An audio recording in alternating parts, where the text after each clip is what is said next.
Mateus capítulo 16,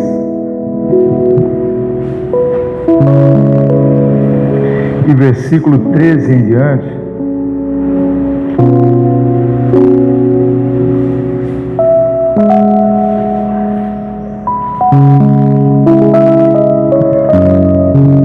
Diz assim a palavra de Deus: E chegando Jesus às partes de Cesareia de Filipe, interrogou os seus discípulos, dizendo: que dizem os homens ser o Filho do Homem?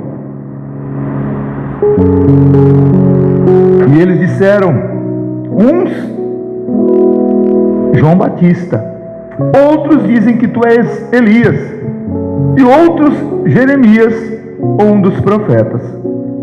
Disse-lhes ele: E vós, quem dizeis que eu sou? Simão Pedro respondendo disse-lhe: Tu és o Cristo, o Filho do Deus vivo.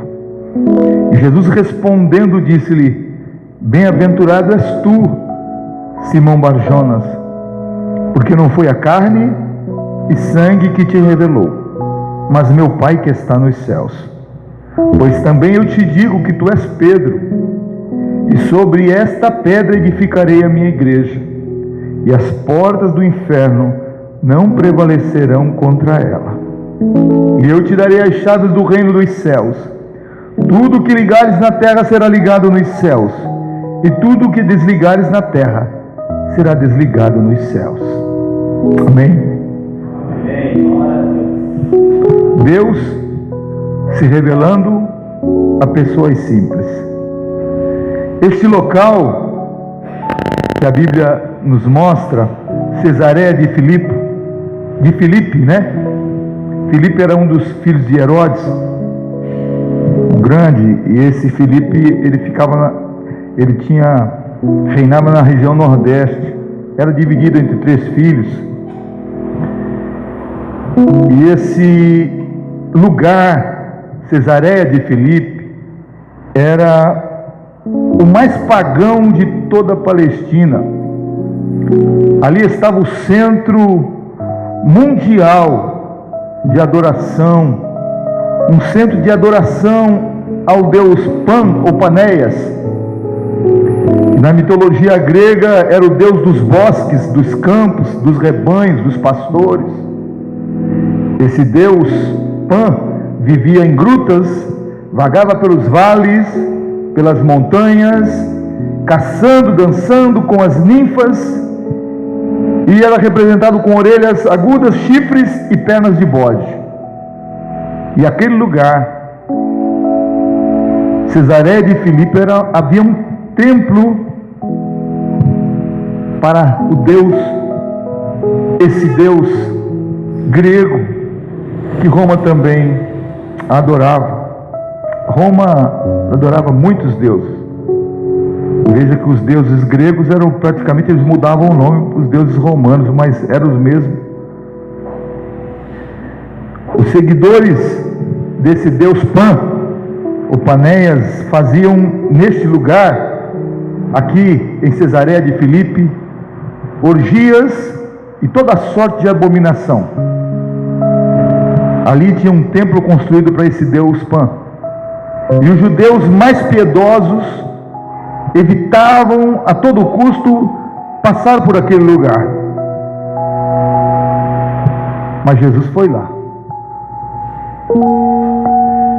Jesus vai em qualquer lugar. Não há barreira para Jesus entrar. Eu conheci uma irmãzinha, o nome dela era Jovem, a gente chamava ela por Jovem, ela já morreu. Uma senhorinha nordestina, corajosa. Ela ia evangelizar nos prostíbulos aqui da General Câmara.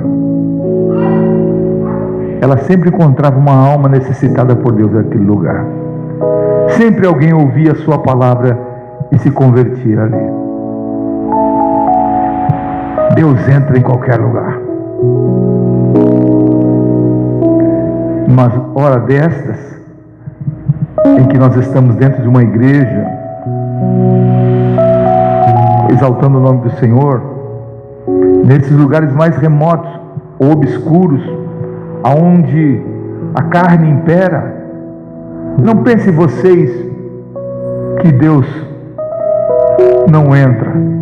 Não pensem vocês que Deus não usa alguém para chegar lá como um profeta e trazer uma palavra para alguém ali. E num lugar como esse, neste lugar, com tanta idolatria, Jesus podia, era um tipo de situação que podia acontecer em outro lugar. Num lugar onde o nome do Senhor era mais reverenciado. Não havia tanto pecado como abominação que havia naquele lugar. As coisas com Deus não acontecem por acaso. Neste lugar, os discípulos são surpreendidos com uma pergunta: o que dizem os homens que eu sou? O que o mundo pensa de mim? Uns dizem que é João Batista, outros dizem que tu és Elias, outros dizem que tu és Jeremias ou algum dos profetas. E a pergunta mais importante veio depois: o que vocês pensam a meu respeito? O que eu sou para vocês? O que eu represento para vocês? O que vocês podem falar de mim? Essa pergunta que Jesus faz aos discípulos num lugar difícil em Cesareia de Filipe, que havia muita idolatria, muito paganismo, abominações, mas naquele meio, naquele lugar, Jesus faz uma pergunta: o que vocês pensam a meu respeito? O que eu sou para vocês? O que dizem vocês a meu respeito? Quem eu sou para vocês?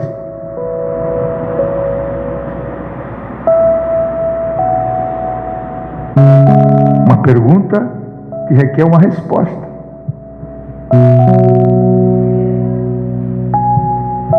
Eles tinham andado com Jesus, eles tinham visto milagres de Jesus, maravilhas, ressurreição.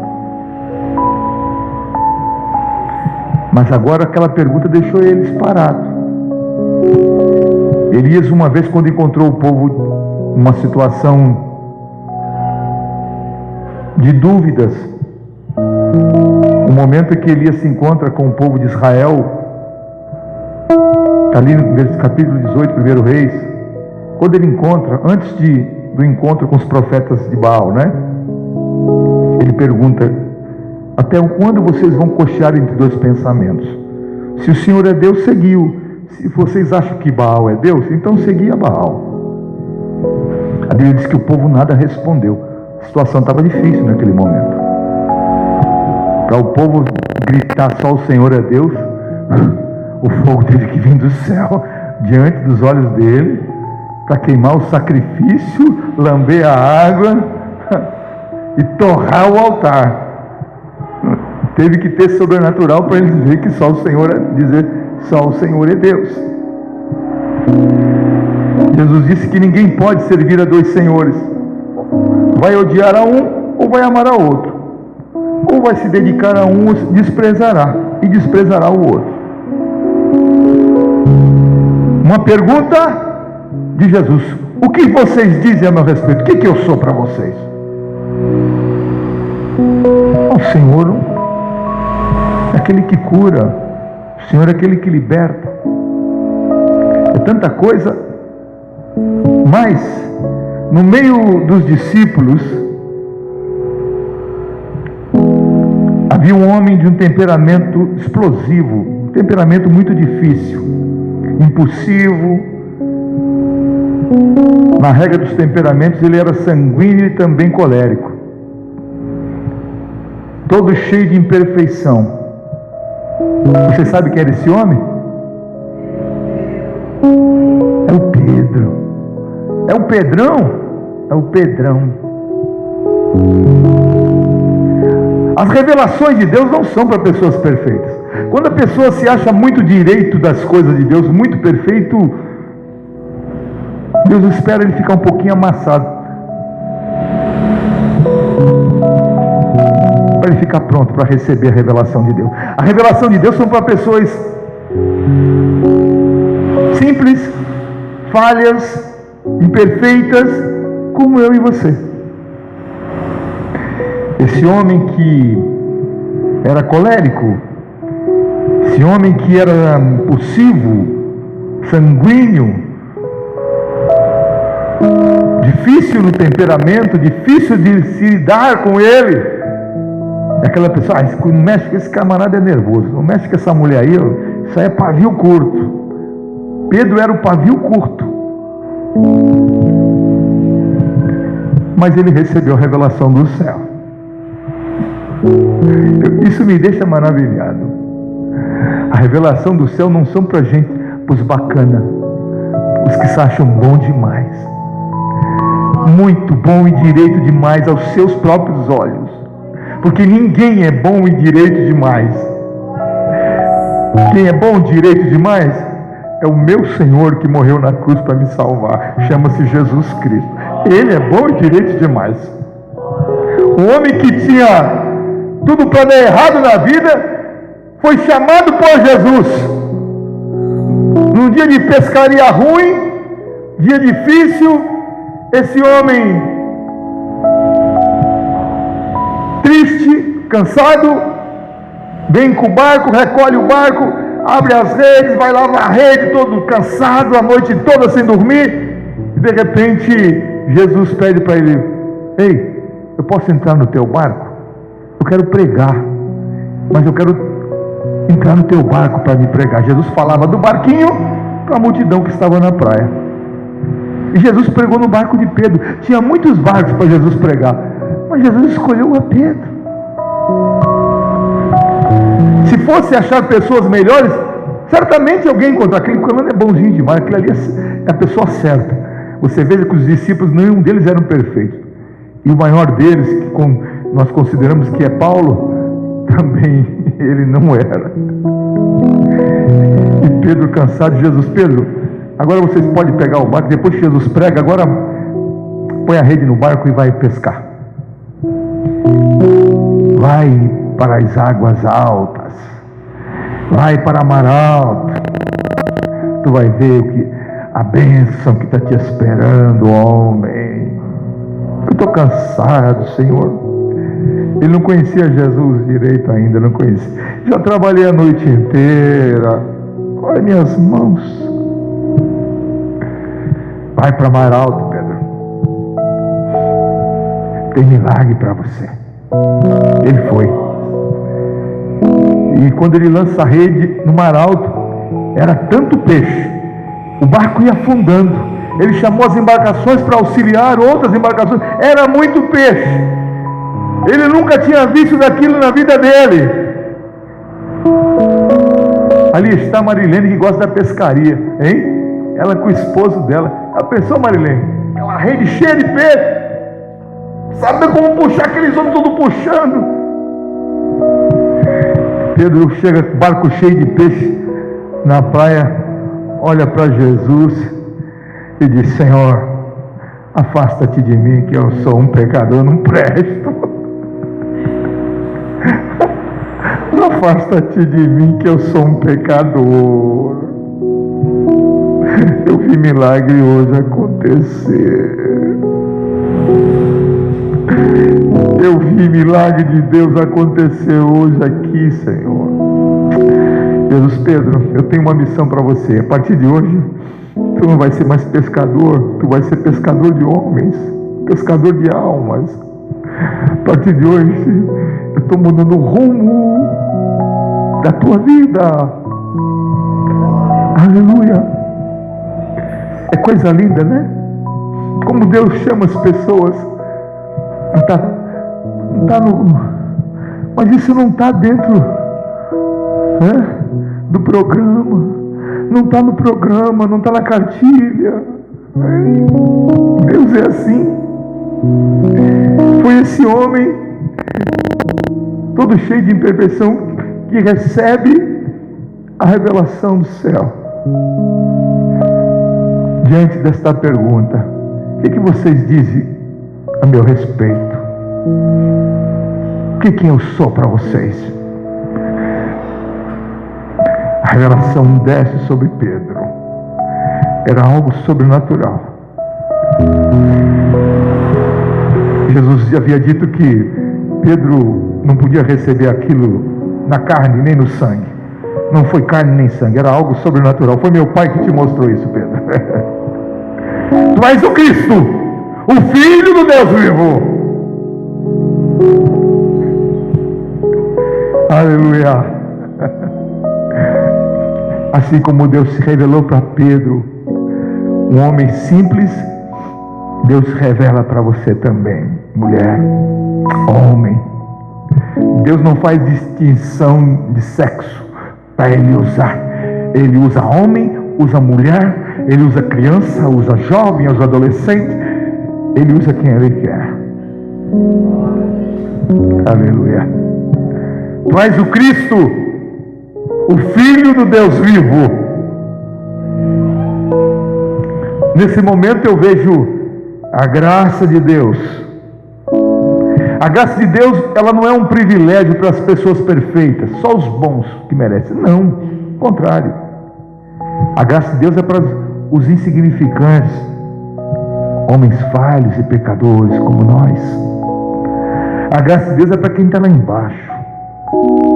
É para quem está lá embaixo, mas está clamando por socorro. Me ajuda, Senhor. Me ajuda, Senhor. Estende a tua mão para mim. A graça de Deus é para aqueles que têm fome. Há tantas pessoas no mundo, porque muitas ainda não foram alcançadas, não foram salvas. Não tem fome. Pedro era um homem perfeito, falho, mas ele tinha fome de Deus, como nós. Pedro era um pescador. Ele não teve um privilégio de nascer de uma família abastada e rica. Pedro não era... Pedro era um empresário. Pedro era um homem humilde, irmão. Simples. Um lutador pela vida. Pescava para comer o pão, para dar o pão em casa, trazer. Um lutador. Mas ele recebeu a revelação do Senhor. Deus disse: não foi carne nem sangue que te revelou, mas o que aconteceu contigo foi meu Pai no céu que te mostrou. Pedro, a revelação que tu recebeu veio do alto. Glória a Deus. Glória a Jesus. A graça é coisa maravilhosa. A graça alcança o imperfeito e diz para ela: eu vou, para essa pessoa, eu vou mudar você. 1 Coríntios, umas passagens lindas que eu já li aqui para os irmãos. 1 Coríntios capítulo 15, versículo 9 e versículo 10. Um momento importante, quando o apóstolo Paulo ele fala a respeito do momento em que pessoas viram Jesus ressurreto, mais de 500 pessoas. Pedro viu, Tiago, os homens tiveram a revelação. Ele dizia: eu mesmo, como um abortivo, também vi Jesus. Abortivo quer dizer nascido fora do tempo. Ele diz assim: porque eu sou o menor dos apóstolos, não sou digno de ser chamado apóstolo, pois que persegui a igreja de Deus. Mas pela graça de Deus, olha o que a graça faz: sou o que sou, e a sua graça para comigo não foi vã. Antes trabalhei muito mais do que todos os outros, todos eles. Todavia, não eu, mas a graça de Deus que está comigo. Glória a Deus.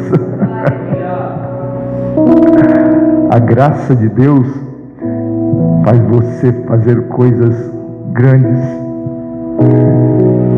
conquistar coisas grandes, chegar em lugares que você nunca foi. A graça de Deus. toma você e te leva. A graça de Deus é tão poderosa que faz o céu descer à terra. A graça de Deus invade as cavernas mais escuras, e no meio desta caverna escura e fria e úmida, a graça de Deus encontra um diamante.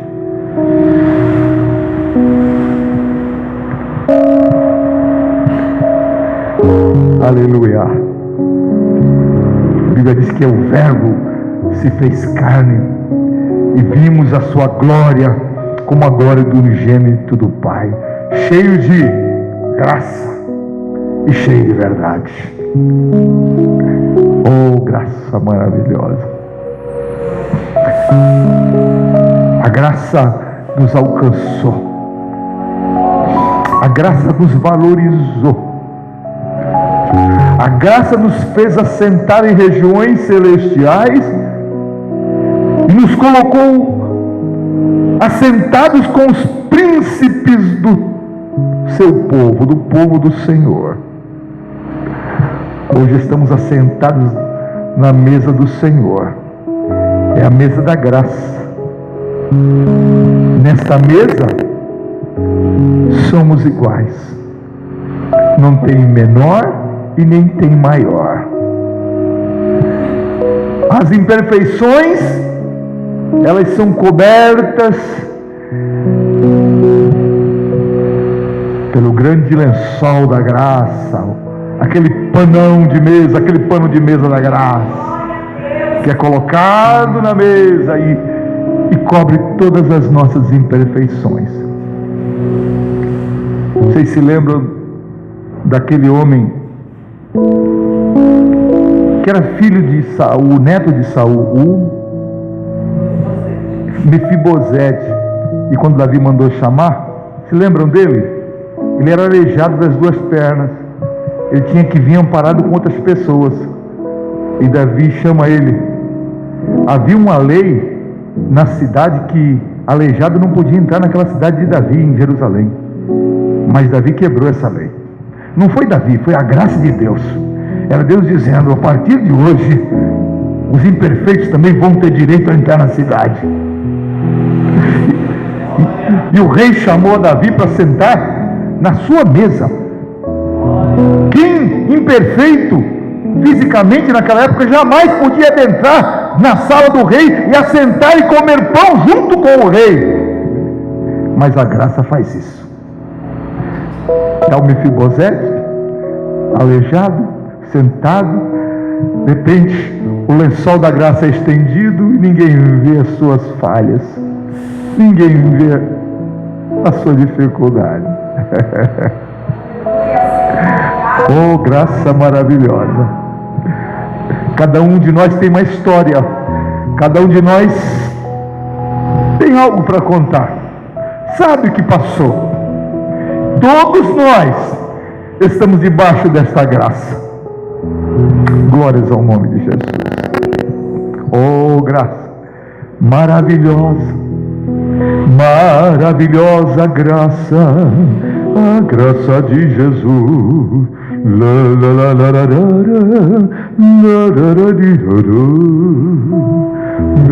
Esse é um hino do cantor cristão antigo, né? Maravilhosa graça, perdido me encontrou, estando cego me fez ver, da morte me livrou. A graça encontrou-me assim, e o meu temor levou. Oh, quão preciosa é para mim, na hora em que me achou. Meu lutas, dores, tentações caíram sobre mim, porém minha graça me achou, feliz eu sou, enfim. E quando ao céu em breve eu for, ao lar de paz e luz, para sempre então cantarei a graça de Jesus.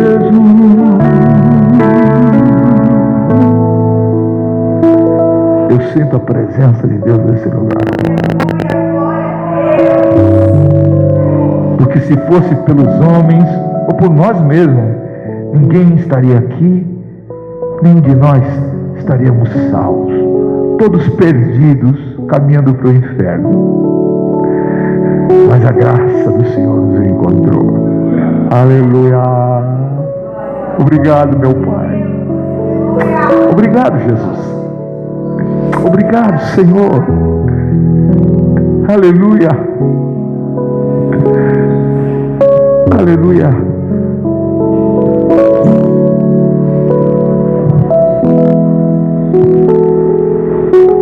Glória a Deus.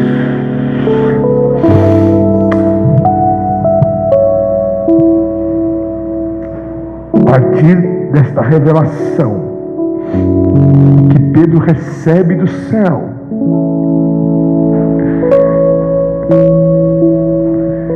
essa revelação que Pedro recebe do trono da graça, porque foi algo sobrenatural o que aconteceu ali. Pedro falou isso porque andou com Jesus, viu?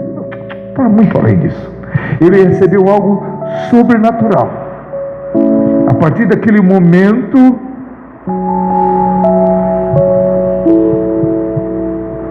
desce. A graça de Deus é derramada de uma forma. O rio que está no trono começa a correr e descer. Aleluia. Quando você vê os textos bíblicos, você vê que, num termo bem pentecostal, o manto desenrola.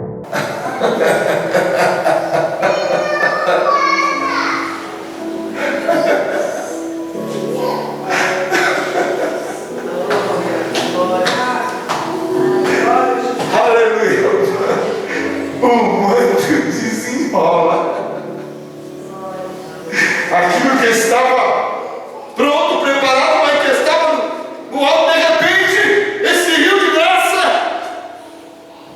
ele corre e desce, como diz o Salmo 45, vai correndo pelo santuário de Deus, a morada do Altíssimo, que somos eu e você. Aleluia. Glórias ao nome do Senhor. Começa a ver.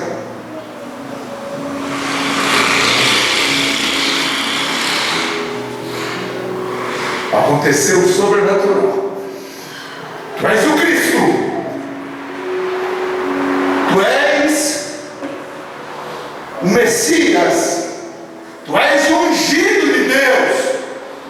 O Filho do Deus Altíssimo. O Criador de todas as coisas. Tu és aquele que tem poder. Tu és Deus no meio dos homens.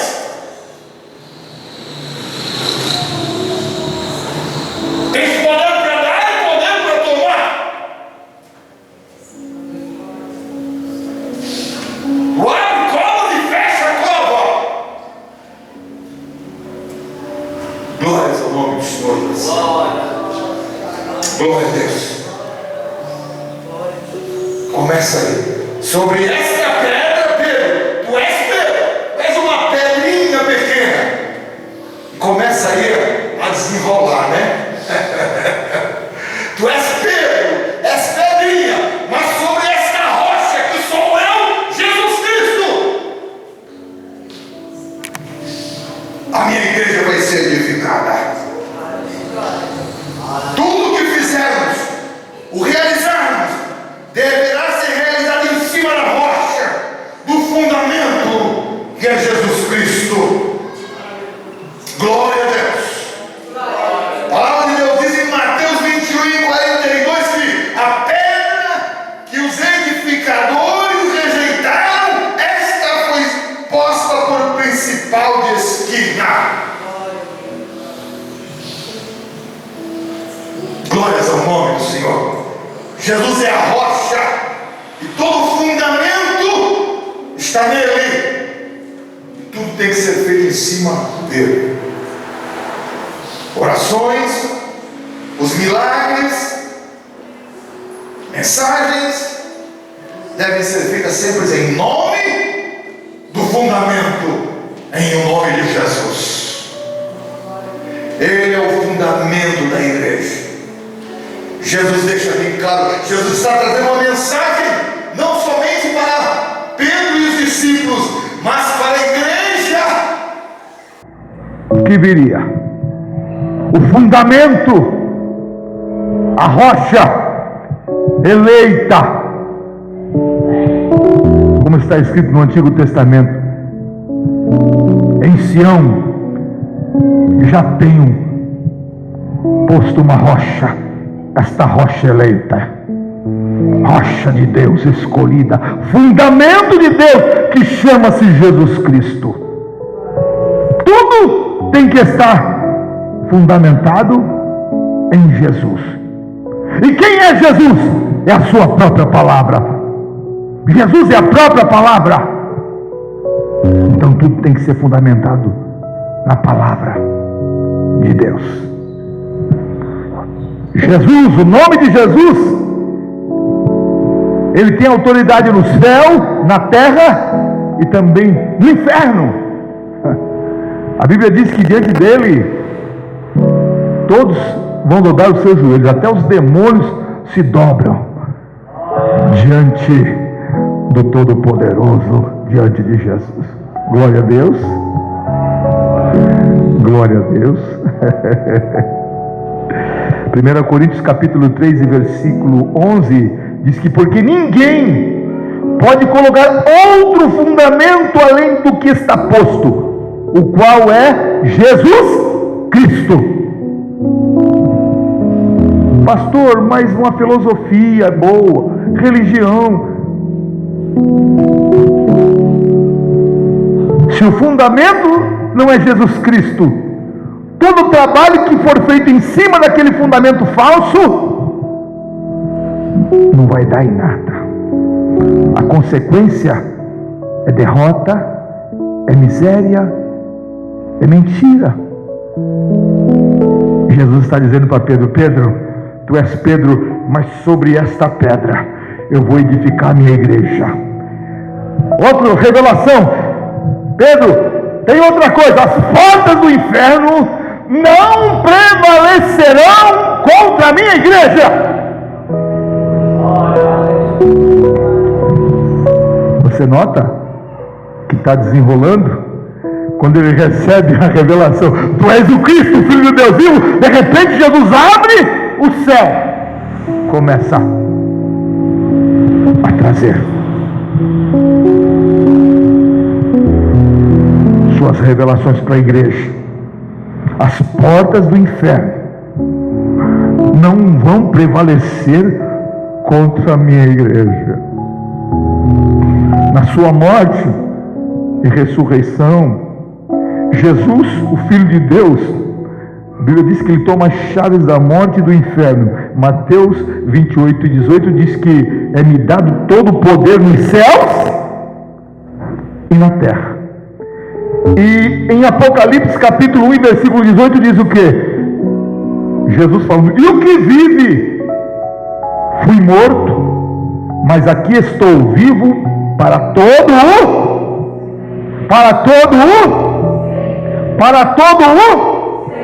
amém? E tenho as chaves da morte e do inferno.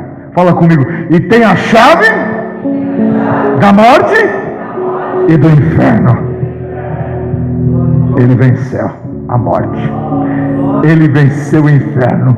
Se ele venceu o inferno, as portas do inferno não podem prevalecer contra a tua vida. A porta do inferno não pode prevalecer contra os teus filhos. A porta do inferno não pode prevalecer no teu casamento, na tua família, na tua casa, porque Jesus venceu a morte e também venceu o inferno. Glória a Jesus! Glória a Jesus! Glória a Jesus! Glória a Jesus! Glória a Jesus! Glória a Jesus. As portas do inferno, o que representa as portas do inferno? Representa o poder e a influência de Satanás que tem sobre os homens. É esse poder e influência do diabo na vida das pessoas, que levam multidões a pecar, que levam multidões a cometer maldades. Quantas coisas horríveis, crianças sofrendo, homens sofrendo, pessoas passando fome, quando outros têm tantos para comer. As portas do inferno representam essa influência, esse poder maligno sobre os homens. Mas a palavra do Senhor diz que as portas do inferno não prevalecem contra a tua vida, contra a igreja do Senhor. Essa influência maligna e diabólica, ela não tem poder contra a igreja do Senhor. Ela não tem influência contra a igreja do Deus vivo. As portas do inferno não vão prevalecer contra você, jovem. Não vão prevalecer contra você, minha irmã. Pode o diabo fazer o que quiser, ou tentar todos os planos para destruir a tua vida, a tua casa. A mão do Senhor vai ser mais poderosa. Glórias a Jesus.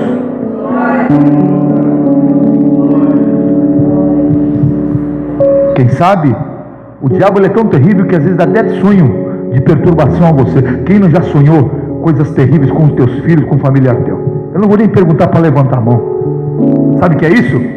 É as portas do inferno. A influência do diabo. Eu vou colocar essa preocupação na mente dela. Eu vou colocar que o filho dela vai se acabar, vai ser destruído, a filha vai ser sucumbida. Mas essas são as portas do inferno lutando, mas ela não pode resistir ao poder do Senhor. Quando você tiver esse tipo de sonho, esse tipo de pressentimento que vem, dobra o teu joelho e levanta o nome: Senhor, os meus filhos são teus, a minha casa é tua, eles estão debaixo de oração dia e noite. Aleluia. As portas do inferno, a influência maligna de Satanás não vai ter poder sobre a tua casa e sobre a tua vida. Maior é aquele que está conosco. O Deus de Israel é o nosso escudo, é a nossa fortaleza. Aquele que habita no esconderijo do Altíssimo, a sombra do Onipotente descansará. 1000 cairão ao teu lado, 10.000 à tua direita, mas tu não serás atingido. Somente com os teus olhos olharás e contemplarás a recompensa dos ímpios, porque aos seus anjos dará ordem a teu respeito, para que te guardem em todos os teus caminhos. Glórias ao nome do Senhor. Ele está entre nós. Glória a Jesus.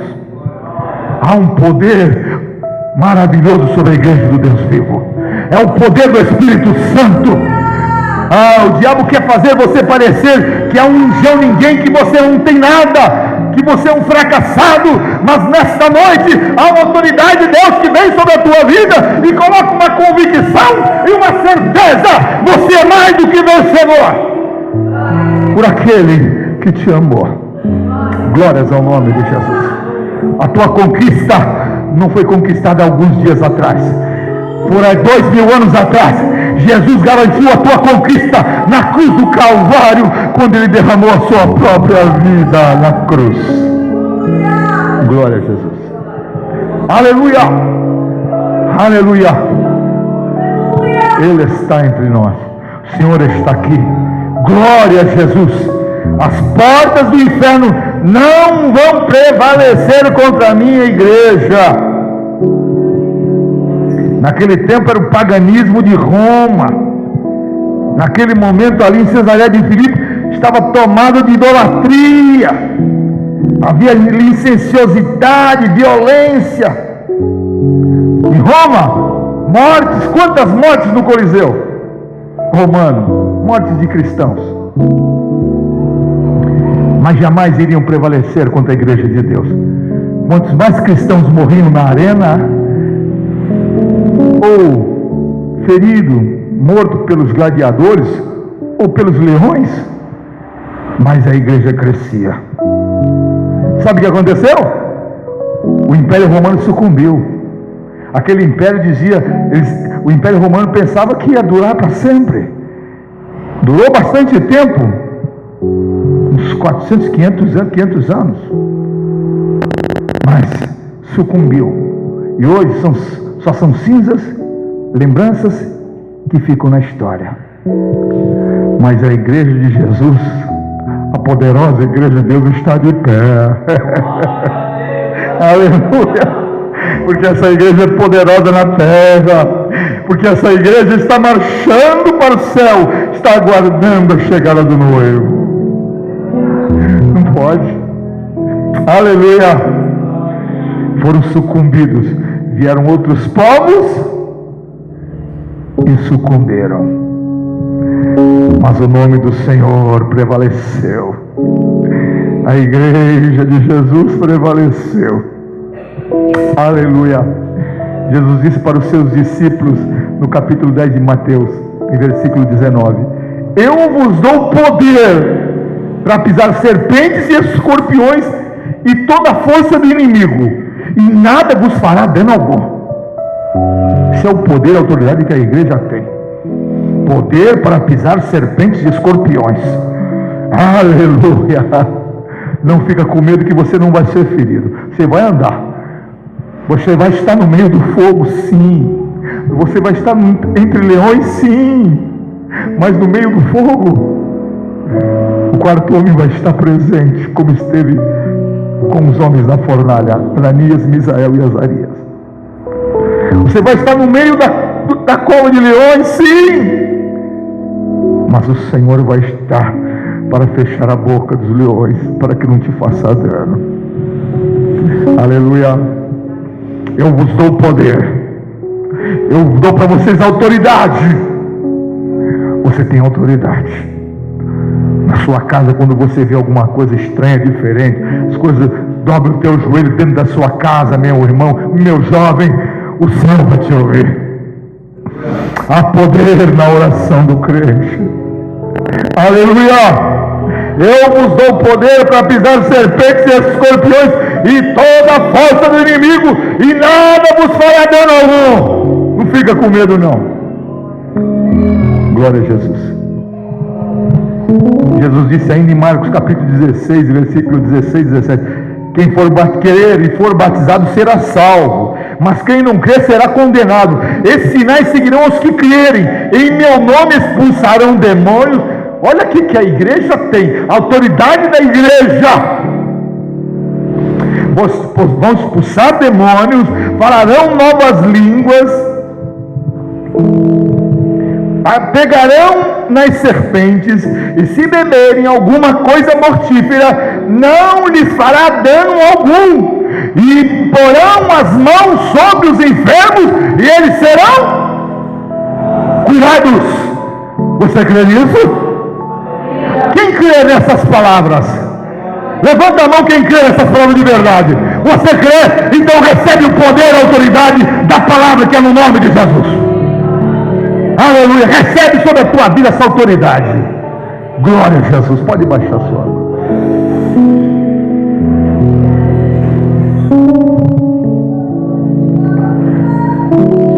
Tu és o Cristo. Tu és o Messias ungido de Deus, o Filho do Deus vivo. A revelação vem e começa a desenrolar. Fundamento, que é Jesus, as portas do inferno não prevalecerão. E para encerrar, Jesus delega autoridade à sua igreja. Eu te darei as chaves do reino dos céus. Tudo que ligares na terra será ligado nos céus, e tudo que desligares na terra será desligado no céu. A igreja tem o poder e a autoridade de abrir e fechar os céus. 1 Reis, capítulo 17, vemos na vida de Elias, versículo 1. A Bíblia diz que Elias, o tisbita dos moradores de Gileade, ele disse para Acabe, o rei de Israel, de Samaria: vive o Senhor, Deus de Israel, perante cuja face estou. Olha que Elias falou: que nestes anos nem orvalho nem chuva haverá sobre a terra, senão segundo a minha palavra.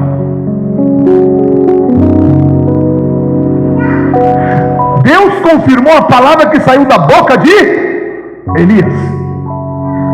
Elias falou, Deus confirmou. Segundo a minha palavra, não vai chover e não vai ter orvalho. Vocês vão sofrer, porque vocês estão longe de Deus.